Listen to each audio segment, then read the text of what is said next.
Dans tous les terrains, et surtout les terrains où j'ai été happée vraiment par ces pratiques de Barksilik, c'est-à-dire de rencontre entre le soufisme perse et le chamanisme sibérien, j'ai été rattrapée par une série de pratiques qui aujourd'hui prennent une importance grandissante au Kazakhstan et qui sont liées à des logiques de pèlerinage. Pèlerinage sur des lieux de tombeaux de saints soufis qui sont reconstruits. Souvent, ce sont des tombes qui étaient abandonnées au milieu de la steppe et que, que tout le monde avait oublié, si ce n'est les familles concernées et les communautés qui vivent autour, et qui deviennent aujourd'hui des lieux d'enjeux, je pense, à la fois de revendication identitaire et à la fois de revendication d'un mode d'être à l'islam centra-asiatique. C'est-à-dire qu'il faut se rendre compte qu'au moment des indépendances des républiques musulmanes de l'ex-Union soviétique, tout à coup, ces terrains sont devenus des sortes de terrains de jeu pour à la fois l'Arabie saoudite, à la fois l'Iran, à la fois la Turquie, chacun avec les moyens de sa politique, voulant s'approprier des communautés musulmanes et surtout les ressources qui étaient sur les terres centra-asiatiques à travers ces communautés musulmanes.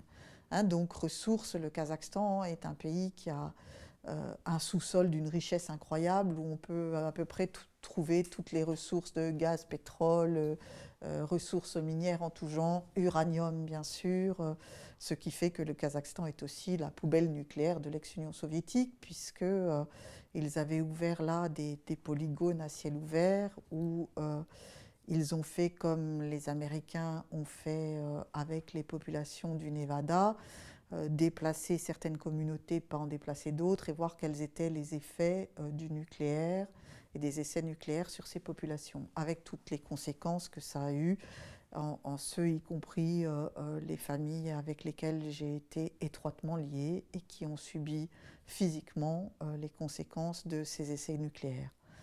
Mais donc, une volonté pour ces puissances musulmanes d'essayer de récupérer un certain nombre de communautés qui étaient en train de se reconstruire.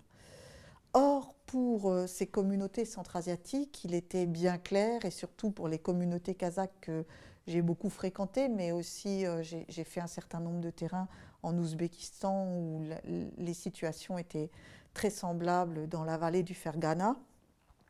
Il s'agissait au contraire pour ces communautés de montrer leurs différences, c'est-à-dire de dire non, nous, notre islam, c'est une autre sorte d'islam. Les Kazakhs ont été islamisés très tardivement, hein, disons entre le 9e et le 11e siècle pour faire court et y aller à la louche.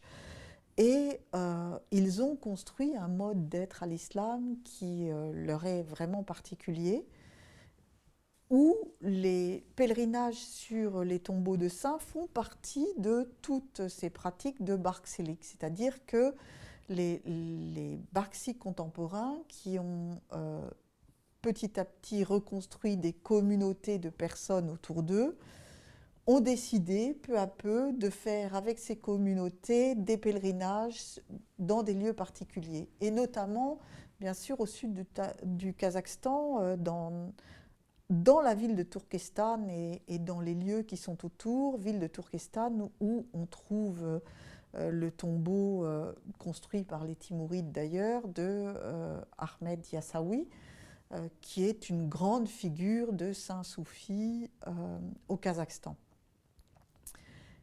À partir de là, se sont mises en place une série de pratiques qui font que d'année en année, des communautés passent de tombeau en tombeau pour faire des pèlerinages qui sont considérés comme étant l'équivalent du pèlerinage à la Mecque aujourd'hui. C'est-à-dire, on parle même vraiment de route blanche, de tout devient blanc. Hein. D'ailleurs, on se vêtit de vêtements blancs. Il n'est pas question d'aller. Bien sûr, quand on rentre dans une logique qui est une logique rituelle, il faut des vêtements particuliers. Donc, tout vêtus de blanc, ces pèlerins vont dans des lieux considérés comme blancs, plus que comme saints, mais vraiment comme blancs, par l'intermédiaire de routes blanches. Donc tout un vocabulaire qui dit clairement l'importance de ces pèlerinages, l'importance qu'ils prennent dans les pratiques de Barkselik. Donc j'ai participé beaucoup à ce type de pèlerinage au sud du Kazakhstan, et puis beaucoup plus récemment maintenant, encore une fois cet été 2019, à ce même type de pèlerinage dans les steppes du nord du Kazakhstan, notamment à Ust-Kamenogorsk, mais surtout à Pavlodar et dans les steppes voisines de Pavlodar, où des lieux, et notamment un tombeau vient d'être reconstruit, réouvert, réhabilité, et où l'ensemble du village considère tout à coup que cette figure de saint est une figure qui les guide.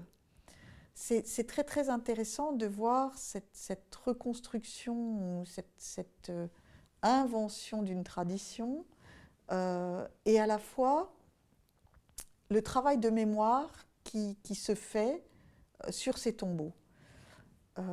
Et notamment sur un tombeau très particulier qui est celui du grand-père d'une de mes collègues amies kazakhs, qui a absolument voulu qu'on se rende ensemble sur le tombeau de son grand-père, et j'en étais vraiment très heureuse. Et où petit à petit, à travers le temps, on voit la transformation de ce lieu qui était d'abord totalement abandonné, et puis la réhabilitation de la petite maison familiale où elle a des souvenirs d'enfants, et où aujourd'hui, à la fois la cuisine et la pièce commune de cette petite maison est devenue en elle-même un lieu de pèlerinage. À côté de ce lieu, bien sûr, la valorisation de la source, hein, de l'eau, du seul arbre qui est là et des pierres qui sont autour. Donc des référents éminemment chamaniques, hein, l'arbre, l'eau, la pierre, que l'on va retrouver. On pourrait ajouter bien évidemment le feu et les cieux, qui sont là présents aussi par l'intermédiaire de différents rites.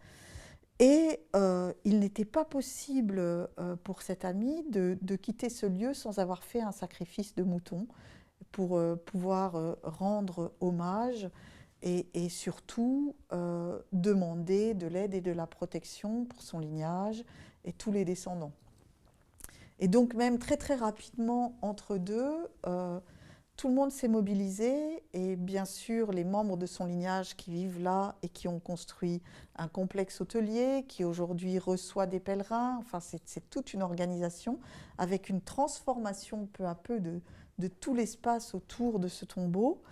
Et un autre hôtel est en construction, et donc les lieux grandissent, et comme ça s'étendent dans la steppe différents complexes qui deviennent des complexes de pèlerinage touristique, hein, avec des touristes locaux, mais d'autres aussi, pour petit à petit valoriser vraiment des lieux blancs, des lieux donc importants. J'aime pas trop employer le terme sacré parce qu'on ne sait pas trop ce que ça veut dire, ou alors il faut donner vraiment toute une explication pendant de très longues minutes pour savoir de quoi on parle. Donc je préfère m'attacher à l'appellation locale, des lieux blancs sur lesquels se rendent de très nombreux pèlerins. Et donc nous avons pratiqué comme ça au petit matin, très tôt, enfin assister, j'ai pas tué moi-même le mouton, mais assister à ce sacrifice, au sang que l'on recueille et qu'on ne répand pas n'importe comment.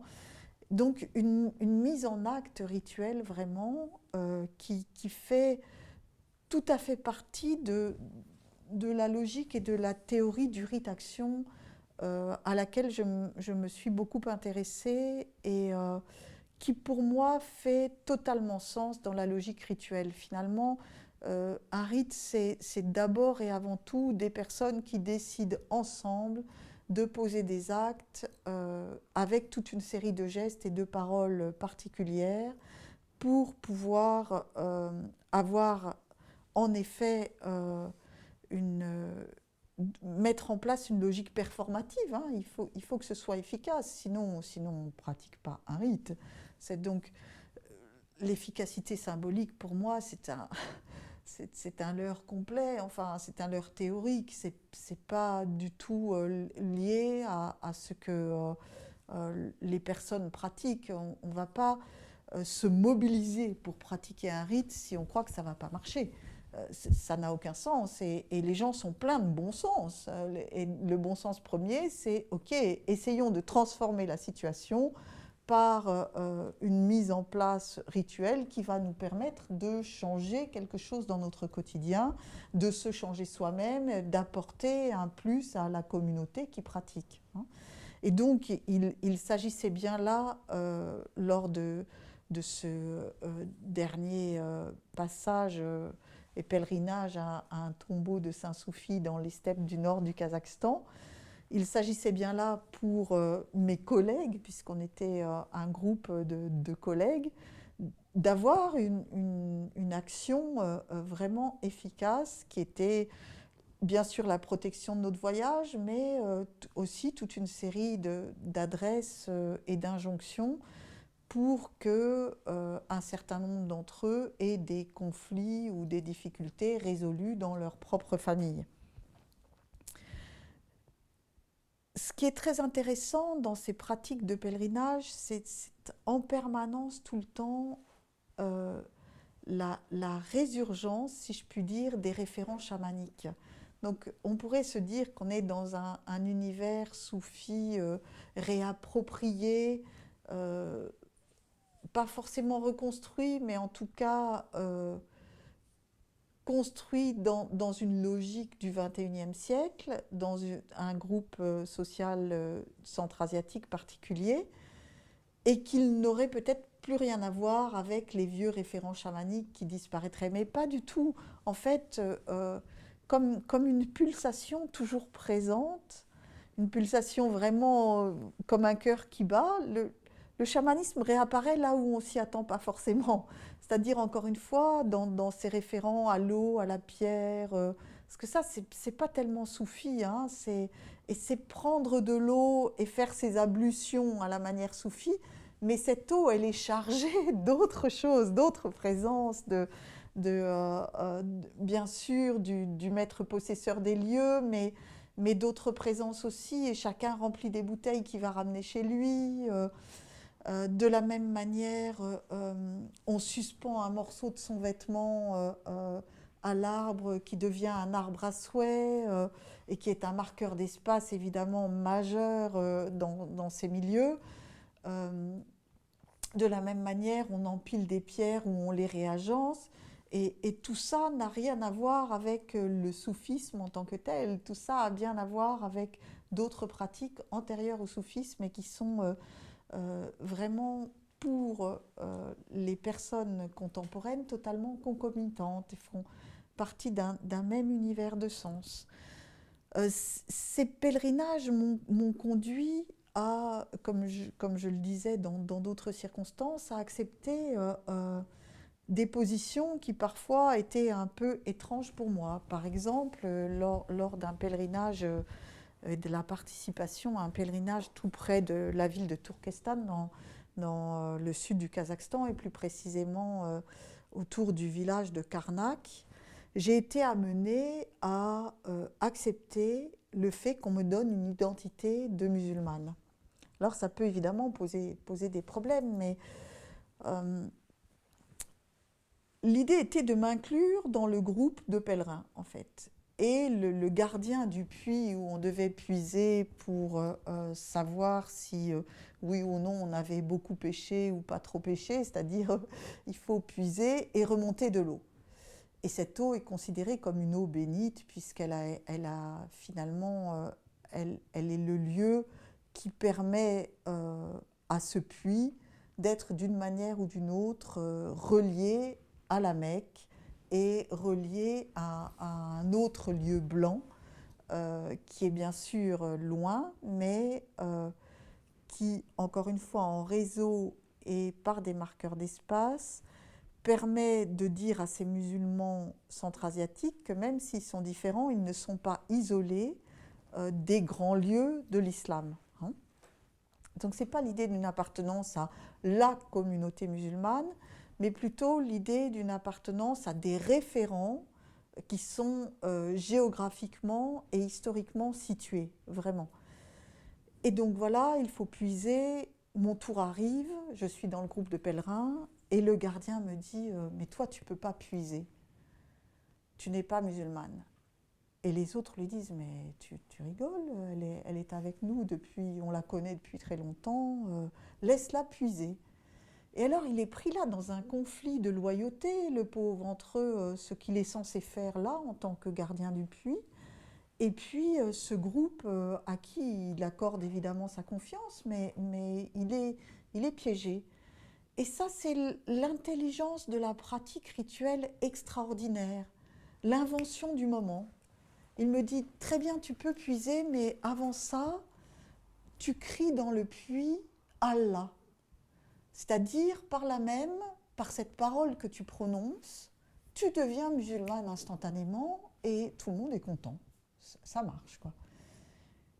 Et qui suis-je, moi, pour lui dire « Mais non, tu vas faire de moi une fausse musulmane, il n'est pas question que je fasse ça. » Je suis dans le mouvement, je suis dans une position qu'on est en train de me donner, et j'accepte cette position. Donc je crie « Allah » et je deviens pour un temps musulmane dans ce contexte. Et là, je puise. Et là, j'ai peur, parce que je me dis, si je ne remonte pas ce seau plein d'eau, qui déborde d'eau, je vais être celle qui a beaucoup péché. Et donc, vraiment, ma posture dans cette communauté éphémère est tout à fait précaire. Fort heureusement, je remonte un seau qui déborde d'eau. Et ça me permet de remplir les différents flacons des autres pèlerins qui sont très contents que je leur donne de l'eau bénite. Et donc d'asseoir vraiment ma position dans cette communauté éphémère de pèlerins. Et c'est pour ça que je dis souvent que c'est tout à fait fondamental d'accepter le rôle, la position, la posture, le lieu où les autres nous placent pour pouvoir entrer peu à peu dans leur univers de sens et comprendre ce qui se joue pour eux là. Si j'étais restée extérieure, je n'aurais jamais pu saisir les enjeux, l'importance de ce que ce type de geste, dans une logique rituelle et vraiment d'une mise en acte de la parole et une circulation de la belle parole, avait comme importance fondamentale pour le groupe de personnes avec lequel je me trouvais. Et j'ai pu expérimenter ça dans de très nombreux lieux, passant de lieux de pèlerinage en lieux de pèlerinage, de pratique de Barxi en pratique de Barxi, ce qui m'a permis finalement de rassembler un corpus assez important et d'essayer de le transmettre à travers mon bouquin sur l'intelligence des invisibles.